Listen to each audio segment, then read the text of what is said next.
नमस्कार, मैं हूं साक्षी मुंगाई। भाजपा के बड़े नेता और पूर्व कानून मंत्री सुब्रमण्यम स्वामी ने विधानसभा प्रकरण को लेकर अपनी ही सरकार के खिलाफ मोर्चा खोल दिया है। न सिर्फ स्वामी 228 बर्खास्त कर्मियों के समर्थन में आगे आए हैं, बल्कि उन्होंने इस मामले को अब सुप्रीम कोर्ट में ले जाने की बात भी कह दी है। इसी के साथ पूर्व कानून मंत्री सुब्रमण्यम स्वामी ने सरकार को चेताया है। कहा है कि या तो सीएम धामी 2015 तक के कर्मियों की भांति बर्खास्त किए गए कर्मचारियों को बहाल कर नियमित करें, वरना उन्हें पूरा विश्वास है कि सरकार कोर्ट में हारेगी।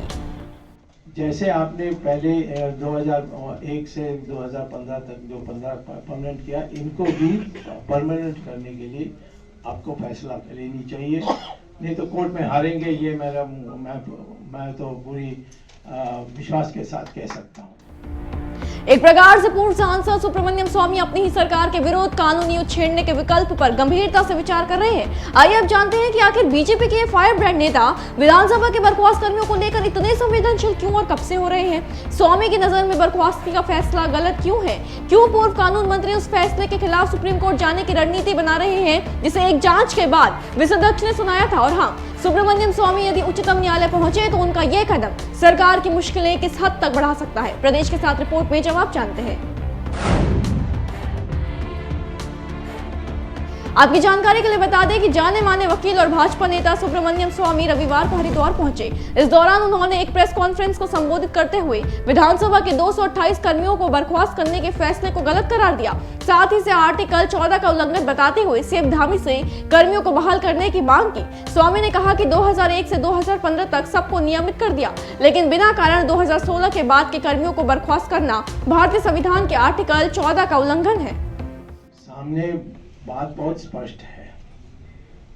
जब आपने 2001 से 2015 तक कर दी और बिना कारण 2016 के बाद सबको रद्द किया है, ये हमारी संविधान की धारा 15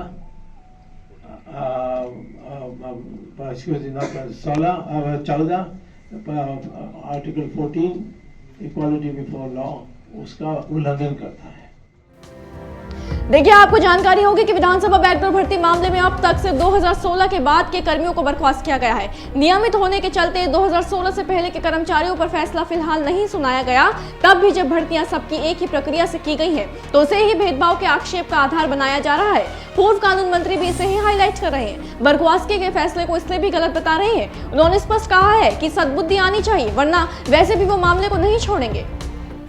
सद्बुद्धि आए, सरकार जहाँ भी है, दिल्ली यहाँ है या दिल्ली में है, और कोर्ट की करुणा और सूझबूझ के आधार पर हम सब देखेंगे कि यहाँ के जो लोग 228 लोगों को अब उनका जीवन में उज्जवल करने के लिए आप कदम उठाएंगे, और तब तक मैं भी नहीं छोड़ने वाला हूँ।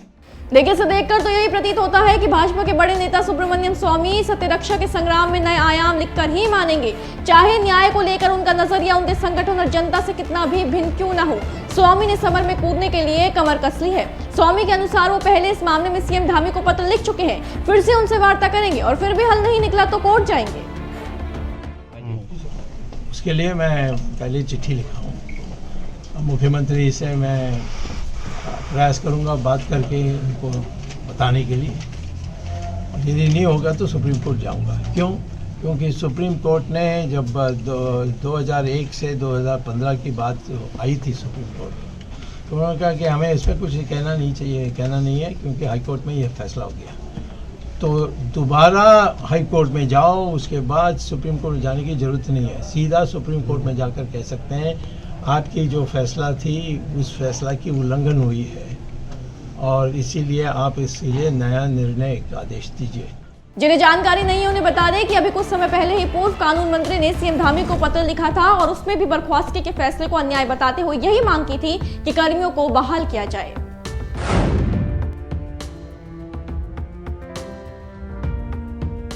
आपको बताएं कि सीएम धामी को लिखे अपने पत्र में डॉक्टर सुब्रमण्यम स्वामी ने तब कहा था कि उन्हें विधानसभा सचिवालय से बर्खास्त 228 कर्मियों का पत्र प्राप्त हुआ, जिसमें उन्हें बताया गया कि उनके साथ अन्याय हुआ है। स्वामी ने पत्र में लिखा था कि मैं आशा करता हूं कि आप सर्वदलीय बैठक या अपने स्तर से जो भी संभव हो इन कर्मचारियों के पक्ष में न्याय संगत कार्रवाई करें, क्योंकि मुझे भी लग रहा है कि इनके साथ अन्याय हुआ है। एक ही राज्य में एक ही तरह से लगे कर्मचारियों के साथ अलग अलग भेदभाव किया जाना उचित नहीं है।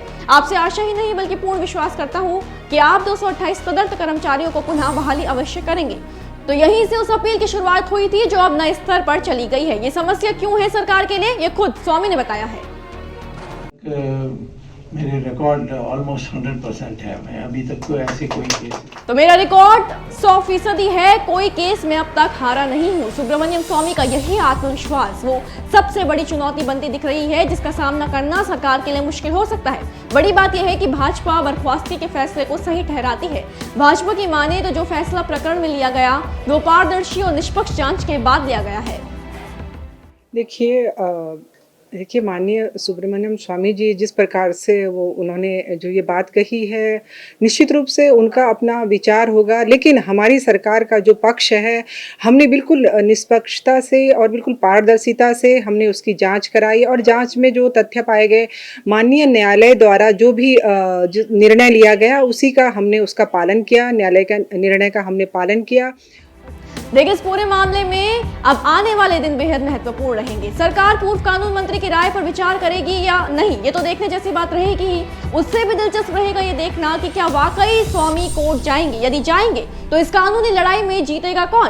इन्हीं सवालों के साथ आज विदा लेते हैं, फिर हाजिर होंगे। बने रहें देवभूमि इनसाइडर के साथ।